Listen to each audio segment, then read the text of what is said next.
ils se connecteront au fur et à mesure. Donc, on va pouvoir commencer. Donc, moi, je vais juste introduire le webinaire et puis je laisserai la parole par la suite. Donc, bienvenue et merci d'être avec nous aujourd'hui. On voulait vous proposer voilà, un webinaire sur un sujet, je pense dont vous avez déjà entendu parler, hein, la gestion de consentement sur les données d'élevage, le sujet d'actualité, puisque voilà, de nouvelles réglementations européennes ont été mises en place au mois de septembre. Euh, donc voilà, pour nous parler de la préparation au déploiement de la base pro et justement de ce gestionnaire de consentement associé, Héloïse, je laisserai peut-être te présenter, peut-être que tout le monde ne la connaît pas, et Bruno, je te laisserai te présenter si tu veux aussi, mais je pense que les gens te connaissent un peu plus déjà. Donc voilà, le webinaire se veut quand même assez interactif. N'hésitez pas à prendre directement la parole, hein, voilà, entre deux slides ou en levant la main sur Teams. Il y a une petite icône hein, juste à côté de conversation et participants. Vous avez une petite icône pour lever la main. Comme ça, moi, je regarderai, je pourrai donner la parole si besoin ou carrément d'écrire. Hein. J'ai laissé le fil de conversation libre. Donc, vous pouvez écrire s'il y a des questions, mais attendez pas forcément la fin du webinaire pour ça. Donc voilà, je vous laisse la main, Héloïse et Bruno, pour présenter ce webinaire. On s'est fixé une heure de présentation et je vais enregistrer la présentation. Donc voilà, on verra par la suite pour vous faire parvenir si besoin de la revoir. Bonjour, Christophe Vuillet. Bonjour. Du coup, si tout le monde connaît Bruno, je vais me présenter rapidement. Puis de toute façon, après, la première partie, c'est Bruno qui parle. Donc, Héloïse Gilles, je suis maintenant directrice de l'activité édition de solutions innovantes chez Octéo, qui comprend la direction de la SAS créée par les Arsoé, dont Octéo est l'actionnaire majoritaire, qui s'appelle FAST, et qui a notamment développé le produit Agatha Consent, dont on va parler aujourd'hui dans le cadre de ce webinaire.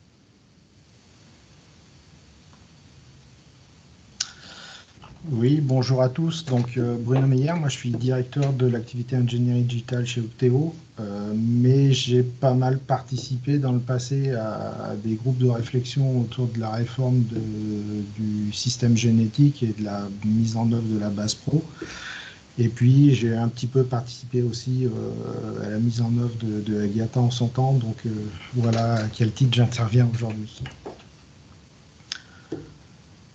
Ok, ce que je vous propose, alors voilà, ce que je vous propose, c'est de faire un petit tour dans un premier temps de ce qu'est cette base pro, les offres et les outils qu'elle met en œuvre à sa disposition pour y accéder à l'ensemble des données qu'elle manage. On présentera par la suite les enjeux de gestion autour de la gestion de consentement. Donc là, c'est Héloïse qui reprendra la main avec une petite démonstration de comment ça fonctionne, ces systèmes de gestion de consentement. Et puis, on est là pour répondre à vos questions de façon très interactive, si vous le voulez bien, que ça mette un peu plus de vivant dans cette présentation-là. Et puis, s'il reste des questions à la fin, on continuera à les aborder après. Pour commencer, je vous propose de vous représenter comment fonctionne le système génétique rénové. Alors, quand on entend rénové, c'est-à-dire avec la mise en place de cette base pro, qui est construite autour d'une base de données unique, et à contrario du système qui préexistait avant autour des bases de données SIG. Le système d'avant était plutôt sur un système réparti où on avait des bases de données qui étaient dans chacune des régions, et dont l'ensemble des données étaient concentrées, recentrées sur une base de données centrale qui était au CTIG.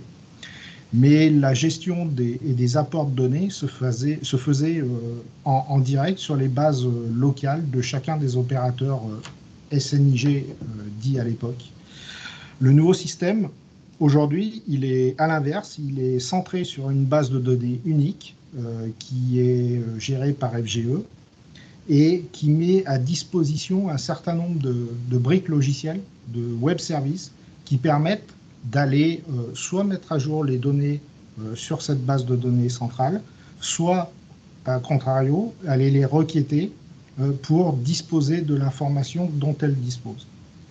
Donc ce mécanisme-là d'apport de données et de recueil de données se fait à travers deux systèmes. Un système que l'on appelle SED pour système d'échange de données et un système de gestion de consentement dit SGC. Et ces deux systèmes-là sont des systèmes, des services qui sont adossés à la base pro, mais qui sont opérés par des opérateurs différents. Le premier système d'échange de données, il est opéré par AgData Hub et la gestion des consentements est opérée par FAST. Donc, toute donnée qui va rentrer dans le système va devoir être entrée via le système d'échange de données et sous le contrôle de consentement du système de gestion de consentement.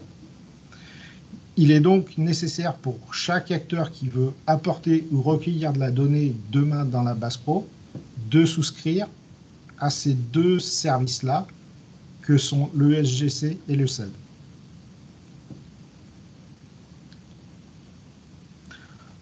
Donc, pardon, ça va un peu vite. Donc le SGC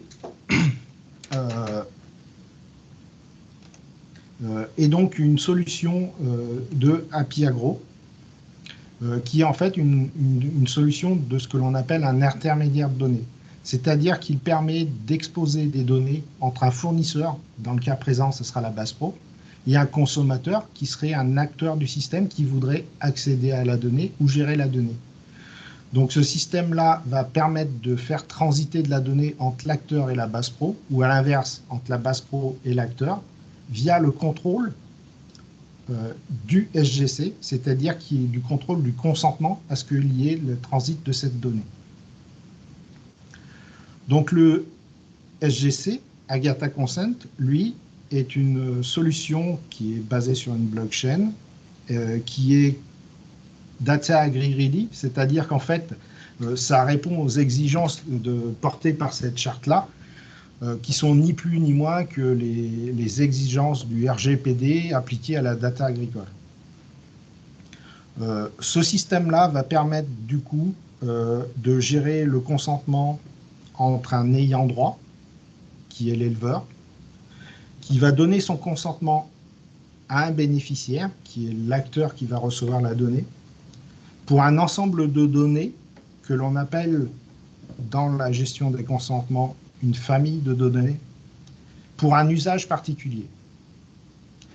Et l'ensemble de ces choses-là, que sont les organismes, les familles de données, les usages, sont paramétrés dans le système de Agatha par un porteur de domaine qui est, dans le cas présent, FGE pour le domaine génétique, qui va paramétrer l'ensemble de ces éléments-là pour son offre de service.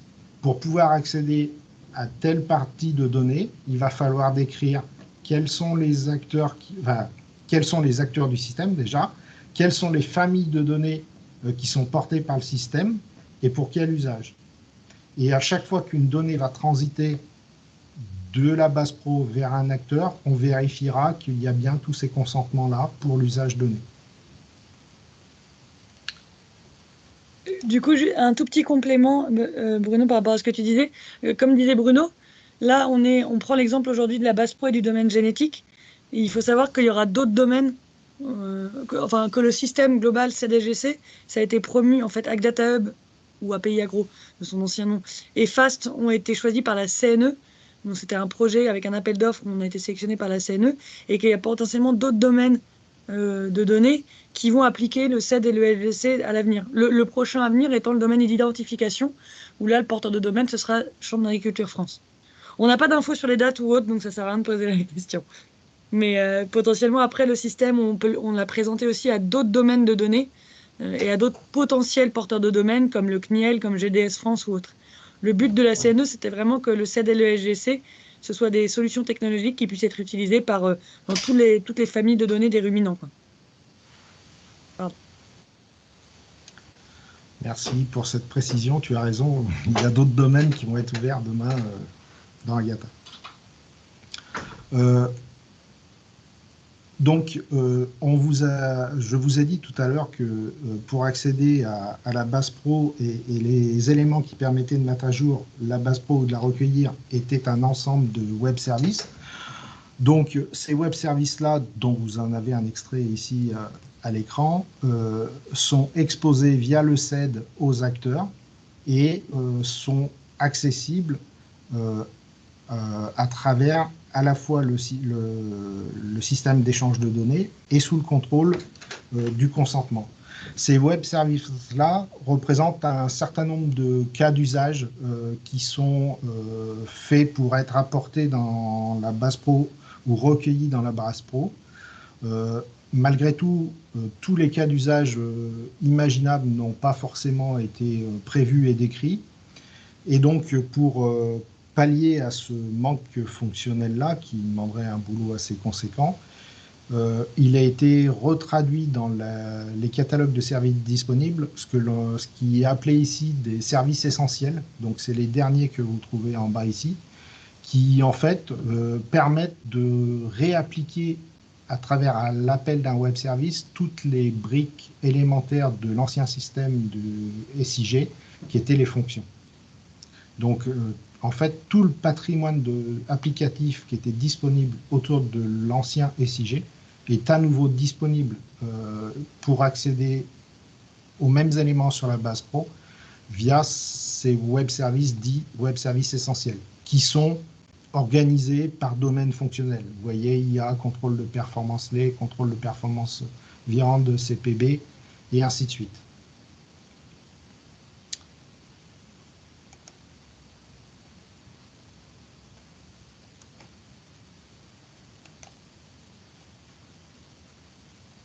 Voilà, il y en a un certain nombre, donc je ne les passe pas les uns derrière les autres, ça n'a pas grand intérêt.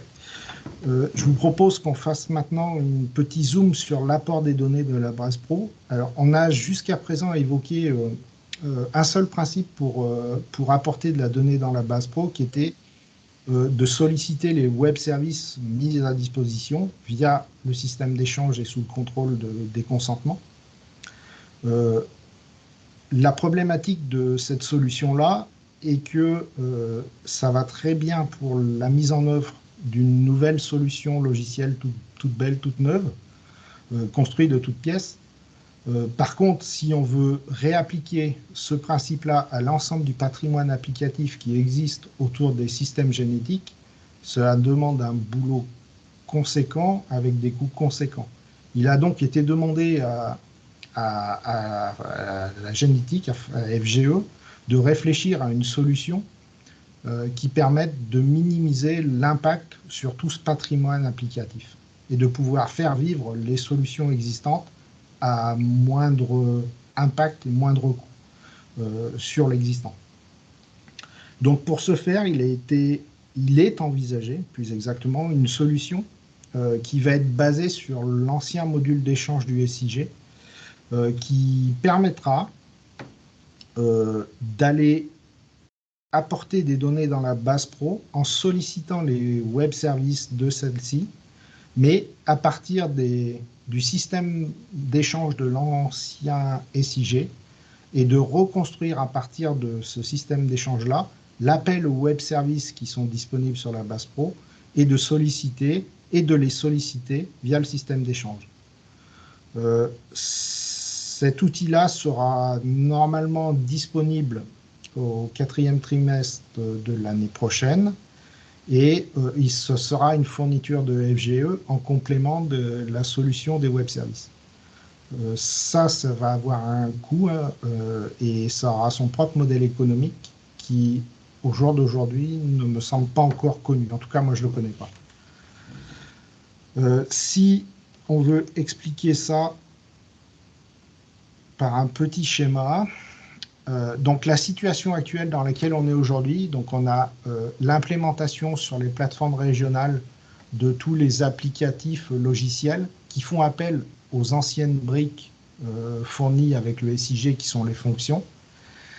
Ces données-là remontent via le système d'échange actuel vers la base de données du CTIG et qui, elle, est déversée dans la base pro. Donc, sous couvert de simplifier le système, en l'état actuel, on a rajouté une nouvelle base de données sans enlever l'ancienne. À la cible, l'idée, c'est que les données transitent directement dans la base pro via la sollicitation de la couche de service de la base pro par tous les acteurs.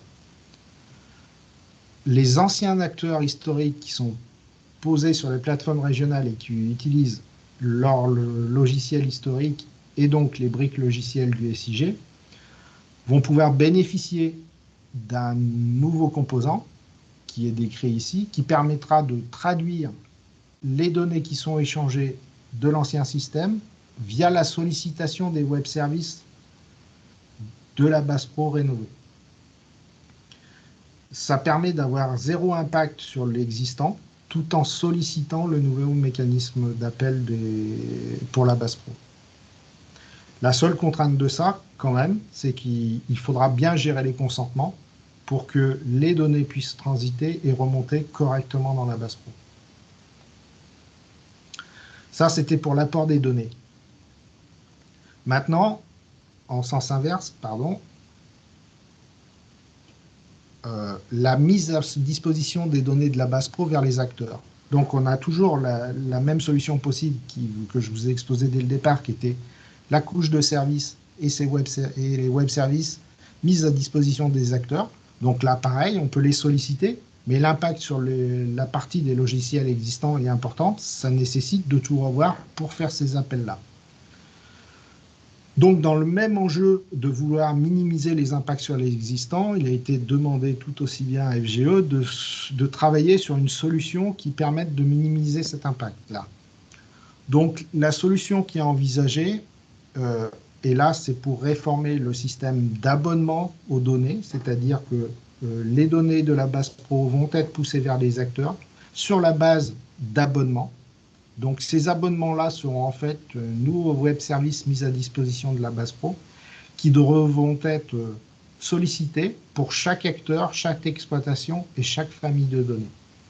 Donc, quand un acteur va vouloir recevoir de façon automatique les données d'une exploitation, par exemple pour la famille des contrôles de performance lait, il devra faire un abonnement pour cette exploitation-là, sur cette famille-là.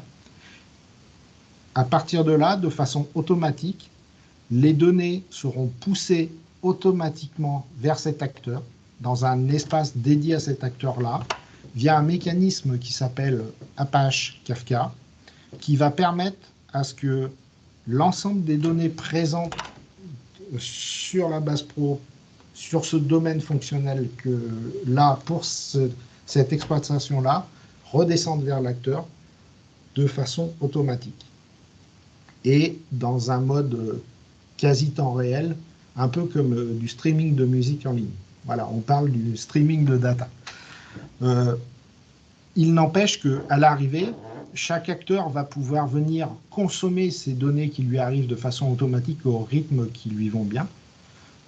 Et dans le cadre des implémentations sur les anciennes bases SIG, pour pouvoir les réintégrer dans le système existant pour qu'il n'y ait pas d'impact sur les logiciels, il va y avoir nécessité que chaque opérateur SIG, les ARSOE, fasse un module d'intégration là de toutes ces données, de tous les acteurs, pour les remettre dans la base SIG. Donc ça ne sera pas une fourniture qui sera fournie par FGE, mais ça sera à chaque opérateur local de faire cette intégration-là. Donc les données, elles pourront aller des réceptacles dédiés aux acteurs vers la base SIG ou un SI propre à chaque acteur. Donc là, de la même façon, c'est cet outil de push de données lié autour de la solution Kafka sera disponible à partir du 4e trimestre 2024 et avec un modèle économique qui n'est pas plus connu que le précédent. Si on traduit ça sur un petit schéma, voilà, ça donne ceci. Donc, on a notre base de données base pro qui va pousser des données vers des réceptacles spécifiques à chaque acteur, moyennant le contrôle d'un abonnement initial et de la vérification du consentement à ce que cette donnée transite.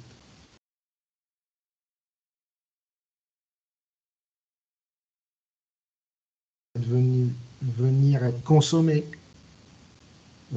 par un module qui va être réalisable par chacun en région et poussé dans l'ancienne base SIG pour que les applicatifs continuent à fonctionner, ou poussé vers un autre SI d'un acteur si besoin.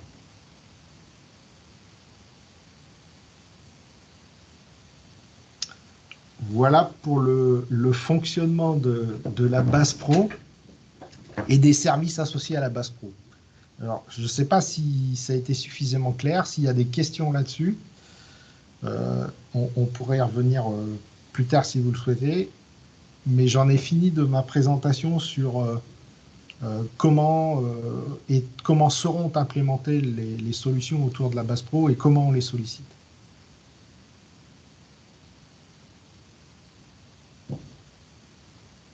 Pas de questions, je continue. C'est la deuxième partie.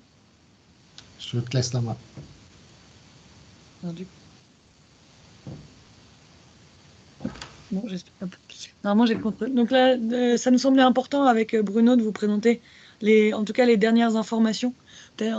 Juste pour finir sur la première partie, c'est des notes qui datent d'il y a quelques semaines de FGE que Bruno a synthétisées de manière pédagogique pour cette présentation. C'est vraiment les dernières informations qu'on a de la part de FGE.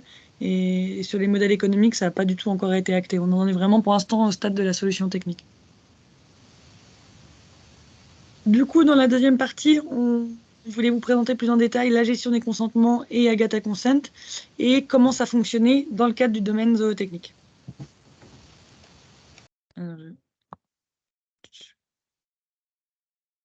je vérifie comment. Il faut cliquer sur la. Moi, j'ai jamais fait. Hop, c'est bon.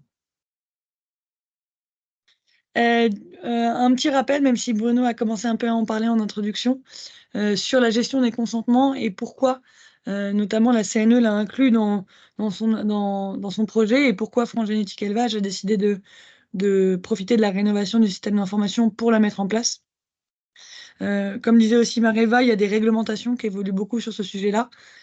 Celle qui concernera le plus la gestion du consentement, c'est le Data Act, qui est une réglementation européenne qui est en train d'être votée au Parlement européen, je crois bien, et qui va renforcer justement le droit des détenteurs de données à partager ou non leurs données auprès de certaines personnes.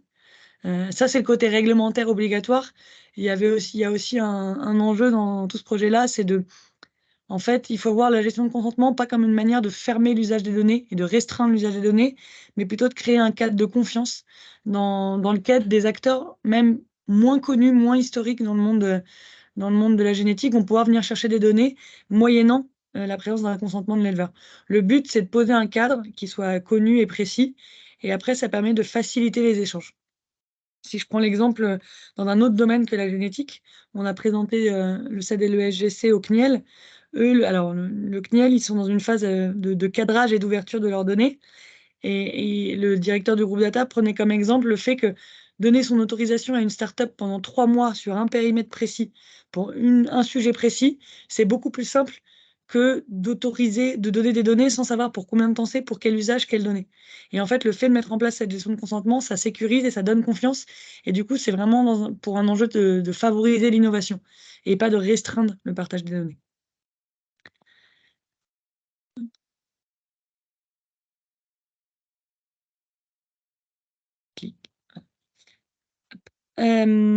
Bruno a commencé à évoquer un peu ce qui fait partie d'un consentement. Je fais un petit rappel. Il y a vraiment 5 données obligatoires pour qu'un consentement soit valide. Donc déjà, un consentement, il y a un détenteur de données, un bénéficiaire, donc c'est celui qui a besoin des données et qui en demande la transmission, un usage de données, une famille de données concernées et une période d'exploitation. petite nuance, on ne sait pas encore bien dans l'application de la réglementation s'il y aura une date de fin obligatoire pour le consentement. Nous, en tout cas, dans l'outil, a priori, on est parti sur mettre une date de début, une date de fin. Pour le moment, la date de fin n'est pas obligatoire. Après, tout le débat dans les textes réglementaires, c'est de savoir pendant combien de temps un consentement est vraiment éclairé. Si on ne demande pas de le renouveler tous les X années ou X mois, est-ce que vraiment, encore au bout de 10 ans, l'éleveur est toujours éclairé sur le consentement qu'il a donné? C'est un sujet vaste, mais en tout cas, nous, dans le système, on a prévu bien qu'il y ait une date d'exploitation, donc une date de début, une date de fin pour le consentement. Si on applique ça au monde génétique, en termes de famille et usage, voilà. En termes de famille et usage, ça, alors c'est pas très beau, hein, mais c'est les familles et usages qui ont été définis par FGE, par le porteur de domaine génétique. Il faut savoir que c'est les familles qui vont être mises en place au lancement du domaine. Après, dans la vie d'un domaine de données, d'une base de données, il peut y avoir des nouvelles données qui sont collectées ou des nouveaux usages qui apparaissent. Bien sûr, c'est pas figé dans le temps. Le jour où France Génétique Élevage voit qu'il y a d'autres usages ou d'autres familles, ils pourront en recréer d'autres. Ça, c'est vraiment les familles qui vont être créées au lancement. Une petite nuance, c'est le point d'exclamation en bas. Il y a une reprise des consentements qui est prévue. Alors, je ne suis pas spécialiste, Bruno saura plus que moi s'il y a des questions, mais c'est notamment issus des tables Shenmue, qui sont des consentements qui ont été donnés historiquement dans certains usages. Je ne sais pas dans quel cas c'est utilisé, c'est des consentements dans les données génétiques. Et en tout cas, ces consentements-là vont être repris, au moins pour l'initialisation du système. Et c'est pour ça qu'on a créé une famille, toute famille, qui s'appelle B2, et un usage USNP, qui veut dire usage non précisé, parce qu'on a voulu qu'il n'y ait pas d'interruption de service et qu'on puisse initialiser le lancement du domaine et que les données fonctionnent bien avec les consentements historiques. Il faut savoir qu'on n'aura plus le droit de recréer des consentements avec toute famille et tout usage, parce que comme je viens de vous dire, un consentement, c'est un couple famille-usage. Donc c'est vraiment des données, des familles d'usage qui seront utilisées pour l'initialisation du système. A priori, la date de fin de réutilisation de ces consentements historiques, c'est fin 2025. C'est-à-dire que pour permettre à tous les acteurs de se mettre en ordre de marche pour demander les consentements et qu'il n'y ait pas de rupture de service. Je dis a priori parce que c'est la dernière date que nous a donnée FG. Ouais, ça veut dire que à cette date-là, fin 2025, les consentements B2 ne fonctionneront plus. Ça veut dire qu'il faudra anticiper leur renouvellement. Exactement. Et pardon, du coup, je me permets, comme il y a l'interactivité que vous souhaitiez tout à l'heure, il y aura des délais de prévenance, c'est-à-dire qu'il y aura des informations pour ceux qui arrivent à la fin d'un consentement ou pas? Alors, en tout cas, dans Agatha, là, au lancement, il n'y a pas de notification aux acteurs pour dire attention, il y a votre consentement arrive à échéance, il faut que vous le renouvelliez auprès du détenteur. Par contre, c'est totalement des choses qu'on nous a déjà demandé sur le terrain et qu'on pourra faire en évolution, notamment d'ici fin 2025 dans l'outil.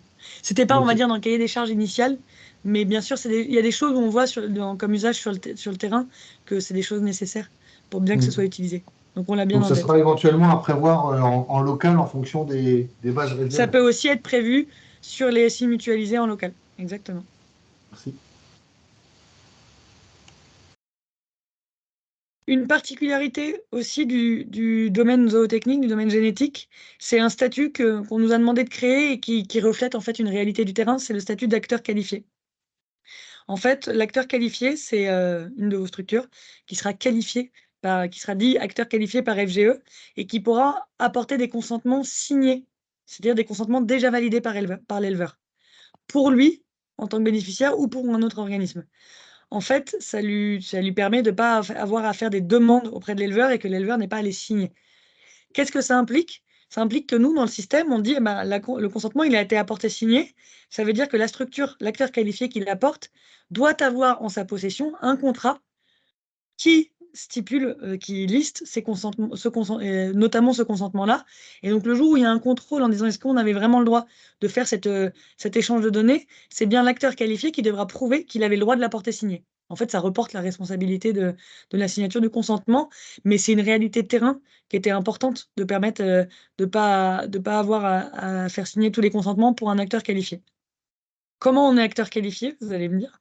Donc, c'est le porteur de domaine qui décide. Et notamment dans le cadre du domaine génétique, c'est un statut qui va être réservé aux acteurs engagés dans le SMQ de FGE, qui, je pense, est le cas de la plupart de vos structures. Et il y a d'ailleurs un processus du SMQ, Système de Management de la Qualité, pardon, qui est en cours de rédaction pour ensuite être appliqué. Et en fait, ce que j'ai dit avant, c'est déjà écrit là.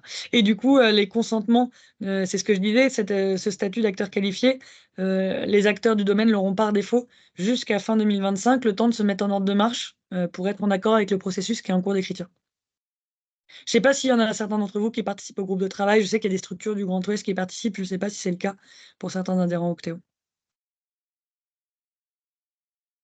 C'est Béatrice Balvé, côté Institut de l'élevage pour FGE, qui mène ça.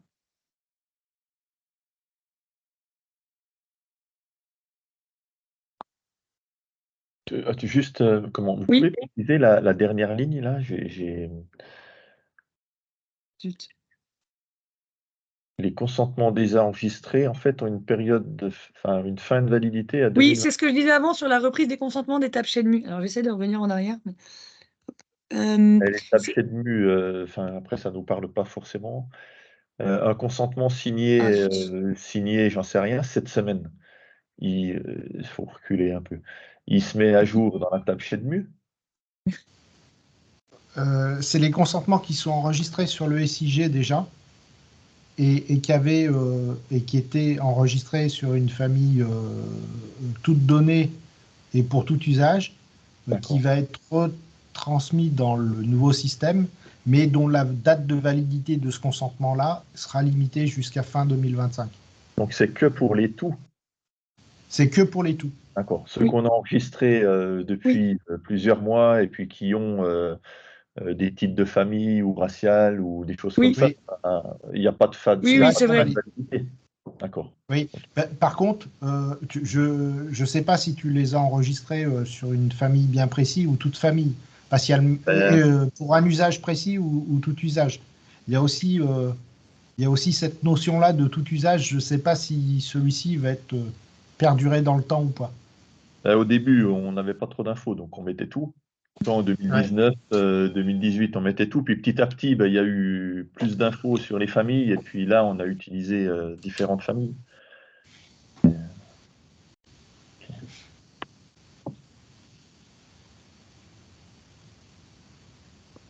Merci Bruno pour le complément.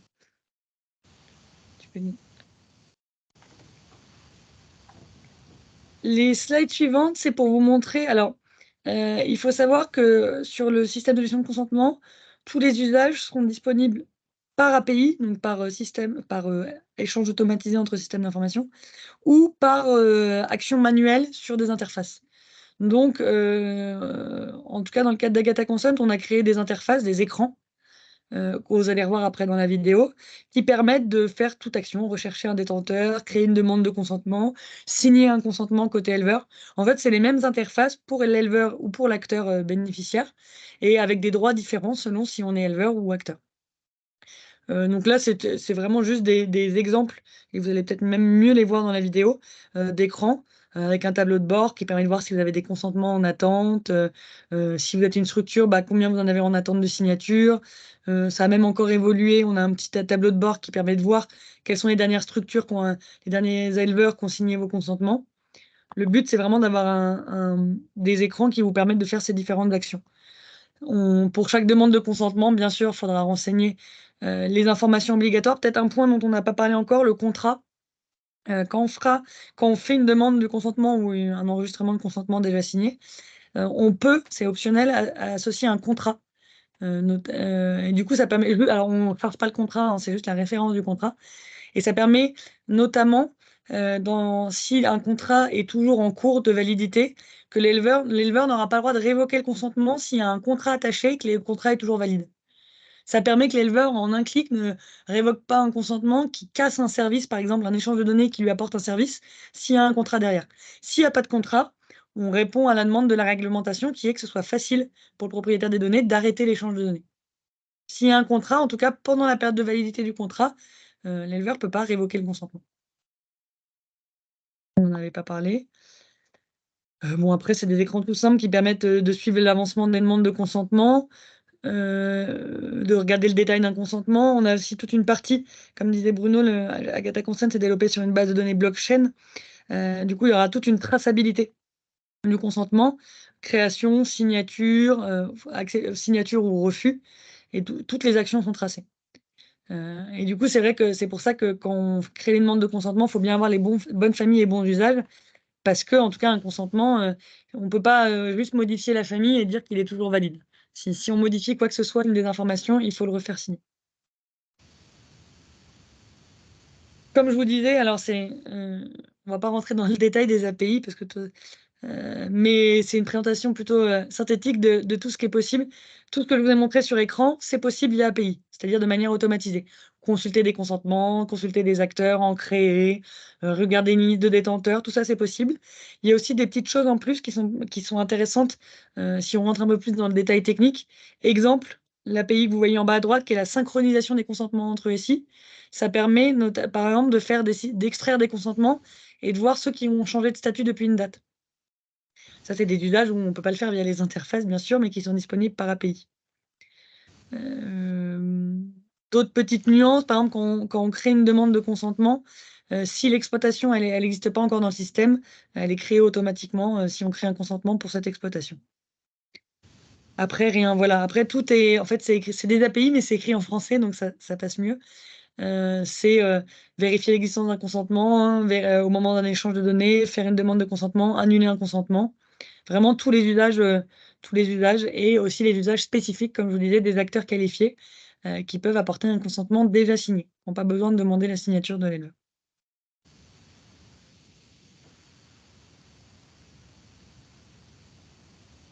Une fonctionnalité qui pourra intéresser, alors je ne sais pas si c'est votre cas, mais qui pourra intéresser notamment ceux qui ont dans le cas de l'abonnement à un logiciel, par exemple un logiciel de gestion de troupeaux, et qu'on va développer début 2024, mais ça me semble intéressant de vous en parler, c'est le principe du hook. En fait, pour prendre l'exemple, c'est comme quand vous achetez quelque chose en ligne et qu'il y a l'écran de votre banque qui apparaît et qui vous permet de vérifier que c'est bien vous qui payez. Et après, hop, vous êtes redirigé vers le site sur lequel vous avez acheté. Bah là, c'est la même chose. C'est-à-dire qu'on se dit que dans un abonnement à un logiciel, s'il faut des consentements pour initialiser les services, par exemple un logiciel de gestion de troupeau, on ne veut pas que l'utilisateur lui dise attends, il faut que tu ailles signer des consentements dans Agatha et après tu reviens et tu pourras finaliser ton abonnement à l'outil. C'est en termes de possibilité de rupture d'abonnement, c'est la meilleure chose à faire pour que l'éleveur il se dise c'est trop compliqué, je ferai ça à un autre moment. Donc ça, c'est une fonctionnalité qu'on va développer début 2024 pour que ce soit plus fluide pour l'utilisateur de signer des consentements.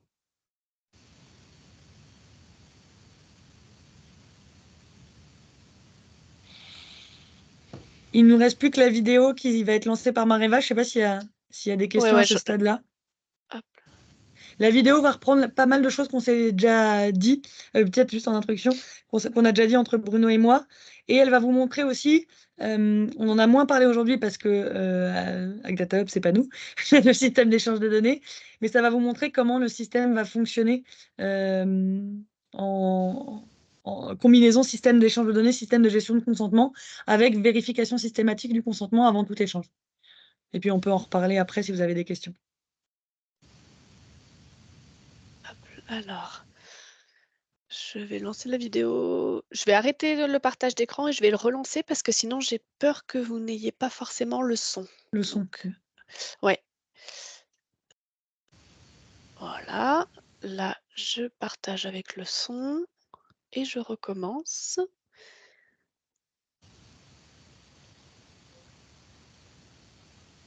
Voilà. Et je pense que c'est bon. Vas-y. Ouais. C'est peut-être pas très fort.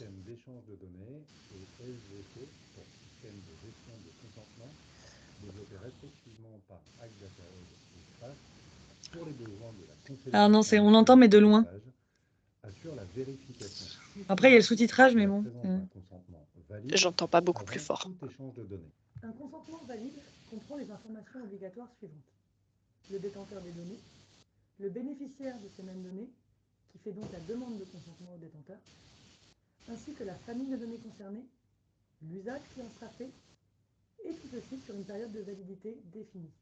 La combinaison des fonctionnalités du CED et du SGC permet de créer un écosystème de confiance, organisé par domaine d'activité, par exemple le domaine de la génétique des ruminants.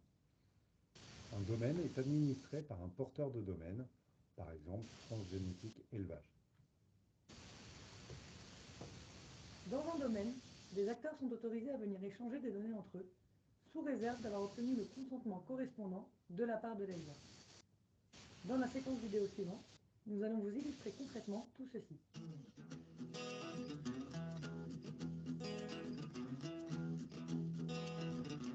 En tant qu'acteur, le CED vous permet d'accéder à un catalogue d'offres de données sous forme de web service.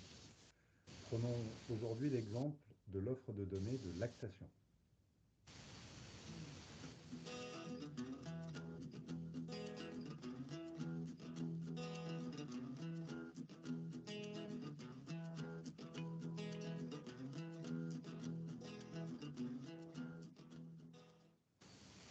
Après intégration de ce web service dans vos outils par vos ressources informatiques, vous pouvez accéder aux données de lactation.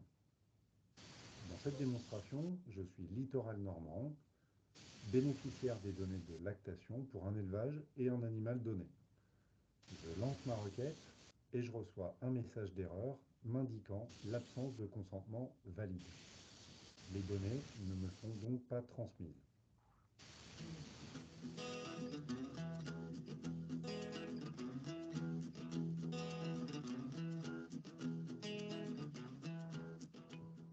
Je dois donc maintenant effectuer une demande de consentement auprès de l'éleveur concerné en complétant le formulaire avec les informations obligatoires citées précédemment. Toutes les fonctionnalités exposées ici via des écrans sont également disponibles évidemment en API pour effectuer des demandes en masse.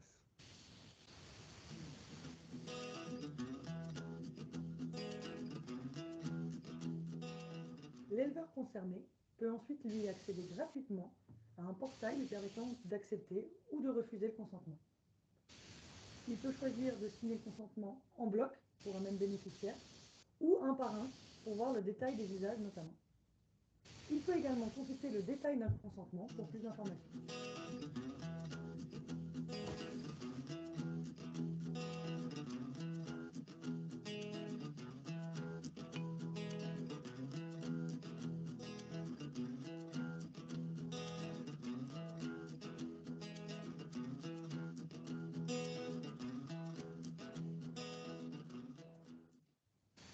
Je peux maintenant accéder aux données, je relance ma requête, un consentement valide est présent dans le SGC. L'échange de données s'effectue et j'accède aux données de lactation de mon éleveur.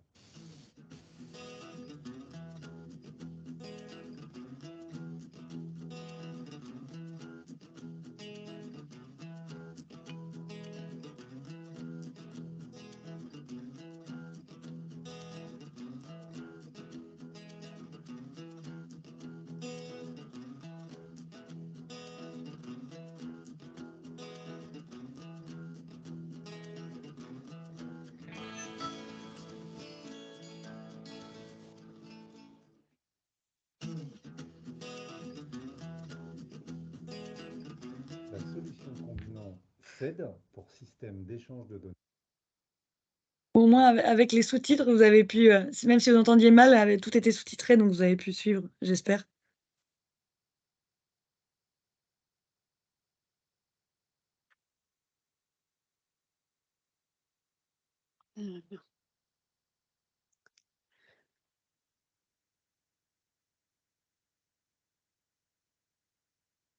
Je te laisse reprendre la main. Il y avait encore des choses après. Non, de toute façon, c'était la dernière slide. Après, c'était plus pour avoir un échange, soit si la vidéo apportait des questions ou s'il y avait d'autres questions auxquelles répondre. Il nous reste une dizaine de minutes pour un temps d'échange. Donc, si vous avez des questions, n'hésitez pas. Oui, moi j'avais une question. Donc en fait, si j'ai bien compris, ça serait comme un site internet, en fait, enfin un accès que l'éleveur aurait où il pourrait accepter ou refuser les consentements, c'est ça? Oui, l'éleveur, en tout cas, à date, je dis à date parce qu'après, la signature des consentements, les écrans Agatha pourraient être disponibles à d'autres endroits. À date, nous, ce qui est disponible, ce qui a été rendu disponible par Agatha, c'est le portail que vous avez vu. En termes d'authentification, on passe par l'authentification d'AgriMaker, qui est un autre outil de FAST, mais dont vous avez peut-être déjà entendu parler dans le cadre d'Octeo. Et du coup, gratuitement, juste avec une adresse mail, il crée un compte AgriMaker et il peut accéder à la signature des consentements, tout ça gratuitement. Côté éleveur, c'est simple et c'est sans. Oui, AgriMaker, c'est ce qu'ils utilisent déjà pour des Matagri. Tout à fait. Exactement. Donc, en fait, ça serait le même... Même endroit. Le même endroit, endroit. pas de réauthentification. D'accord, ok. Voilà. C'est vrai que j'avais oublié ça. Non, mais bon, il faut retirer, parce que bon, après, on sait qu'il voilà, y en a, ils se mettent facilement à l'informatique, etc. Mais c'est vrai que de plus en plus, on est quand même confronté à des personnes qui n'ont toujours pas Internet ou des choses comme ça. Donc, savoir aussi, dans le cas d'éleveurs qui n'auraient pas accès à Internet, etc., quelle solution on pourrait leur proposer aussi par rapport à ça, quoi. Après, si vous êtes une structure qui serait à apport qualifié, pas apport, acteur Oui. qualifié, vous pourrez aussi apporter des consentements déjà signés et lui faire signer un contrat papier à côté. Oui, donc un contrat où il C'est nous ça. donne en fait la possibilité de signer pour lui les. Exactement. Et tous ces contrats-là, c'est vous en avez des exemplaires, des choses comme ça ou... Non. Non, c'est pas on n'a pas d'exemple de contrat entre l'acteur et l'éleveur. Parce que ça, je suppose que ça serait aussi des documents types où on doit avoir un certain nombre de données, un certain nombre d'indications. L'idée, c'est qu'il faut au moins que les consentements soient listés. Les différents consentements, famille et usage. C'est ça le point principal. D'accord. Ok, merci. Et oui.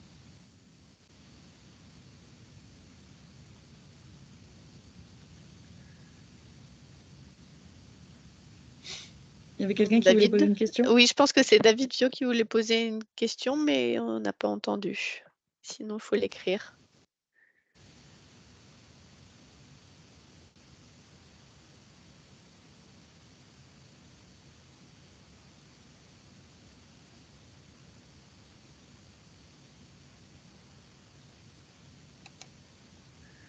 C'est vrai qu'en tout cas, oui, côté éleveur, ceux qui ont déjà l'habitude de passer par qui ont un compte AgriMaker, ça sera très facile de s'identifier et ils pourront passer par le même endroit pour aller sur Agatha. est-ce que vous m'entendez là maintenant? Oui. Oui, David. Ah c'était pas mon casque, c'est ça le problème depuis le début. Et non, voilà, je disais, est-ce que nous, utilisant déjà Magisoft, où on a déjà une fiche, quand on crée les contrats, on a déjà toute une liste de consentements où on peut cocher justement et faire signer à l'éleveur, est-ce qu'il est effectivement envisageable que dans cette fiche-là, on crée justement cette famille couple, famille usage, et qu'après, il y ait effectivement une demande automatique qui soit faite à partir de là, quoi. C'est tout à fait envisageable en sollicitant les API d'Agatha.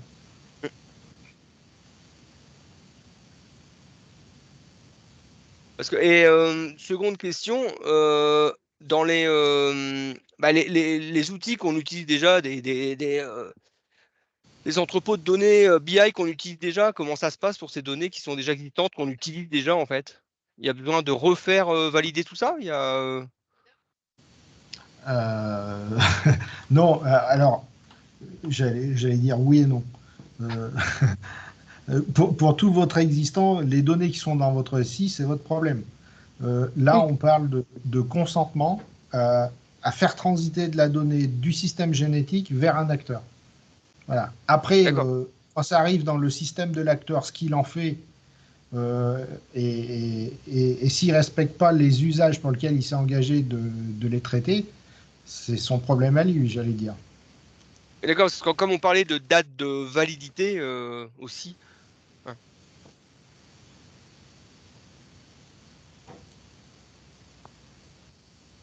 Mais normalement, les datas de la génétique que vous utilisez dans vos usages devraient faire l'objet d'un consentement référencé.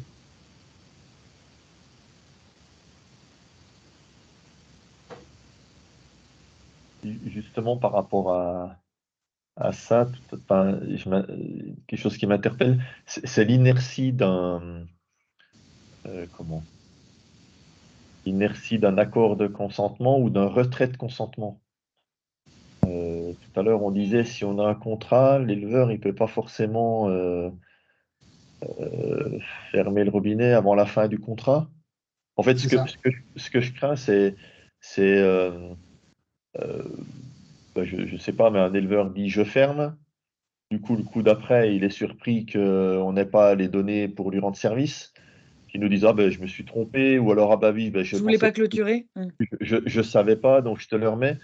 Mais en attendant, en termes d'efficacité pour nous, ça implique quoi comme délai pour récupérer l'info, pour relancer les circuits d'info, ou peut-être que je me trompe, hein, peut-être qu'on n'aura pas trop ce souci-là, mais imagine au début pas mal de soucis dans ce sens-là. La réactivité du système sera la réactivité à laquelle vous remettez les consentements.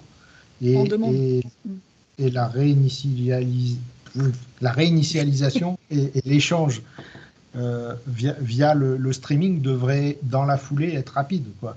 On peut imaginer qu'on soit sur des rythmes relativement similaires à ce que l'on a aujourd'hui dans les systèmes.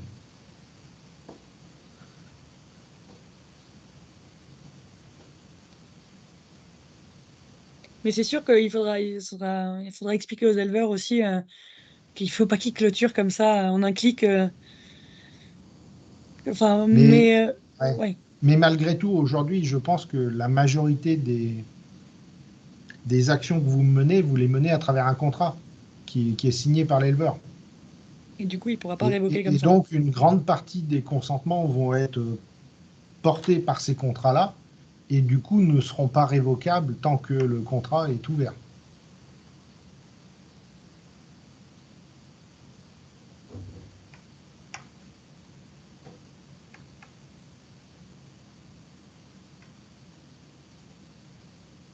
Ouais, tout n'est pas contractualisé, mais...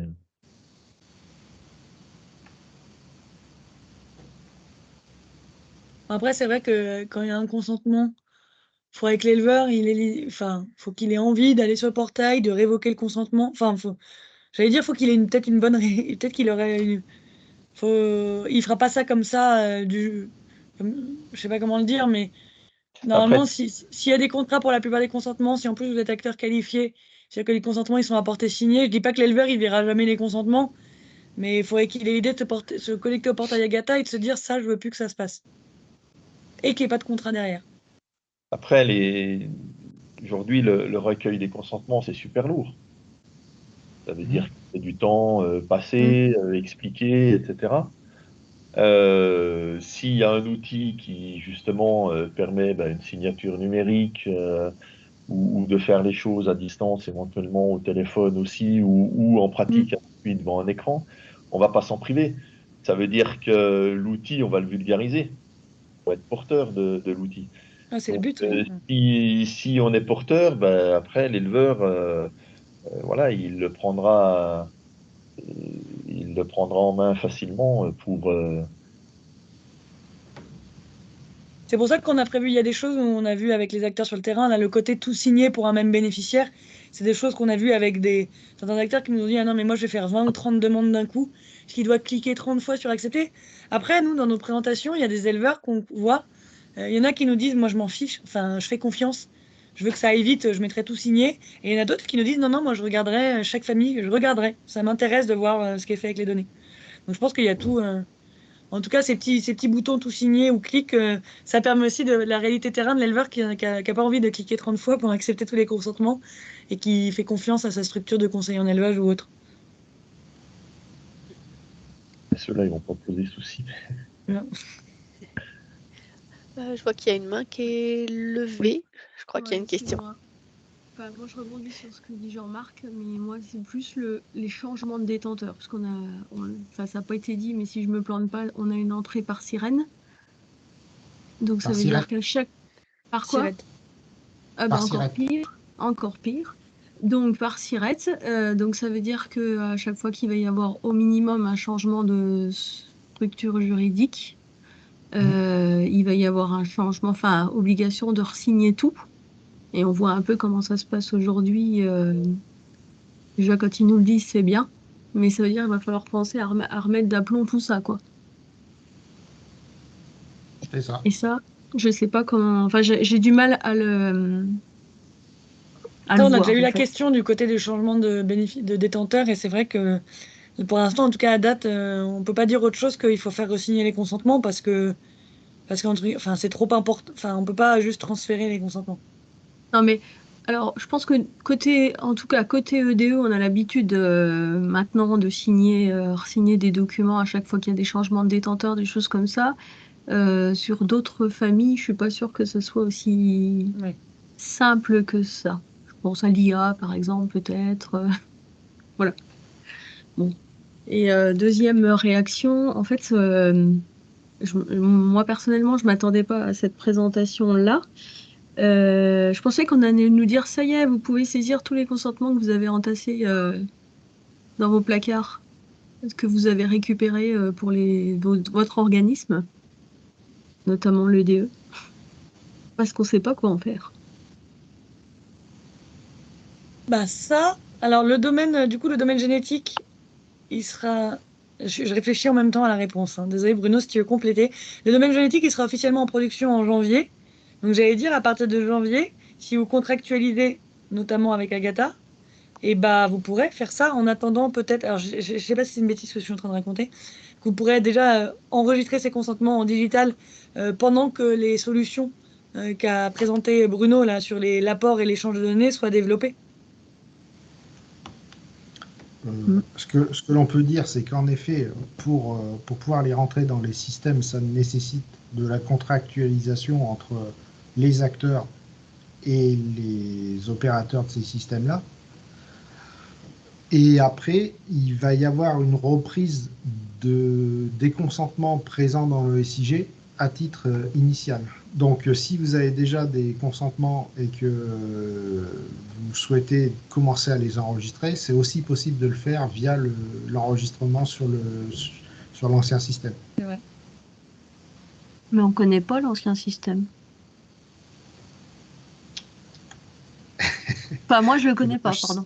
Ouais, voilà, ouais. Alors aujourd'hui, il y a des interfaces qui sont présentes sur des outils comme Caroline qui permettent de le faire.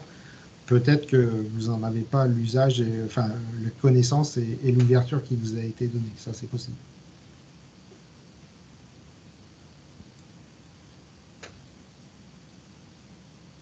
Et auquel cas, il faut vous rapprocher d'Anne-Laure Brunet sur Octeo pour pouvoir les enregistrer dans l'ancien système si vous souhaitez le faire en amont.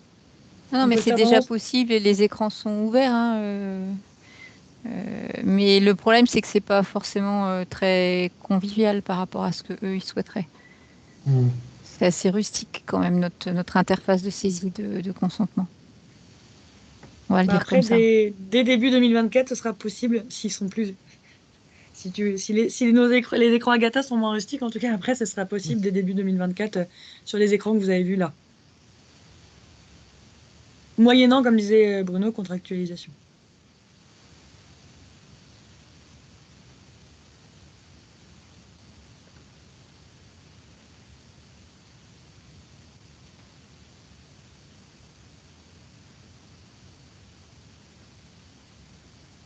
Encore des questions? Je crois qu'on a débordé de quelques minutes. Mais... Ouais.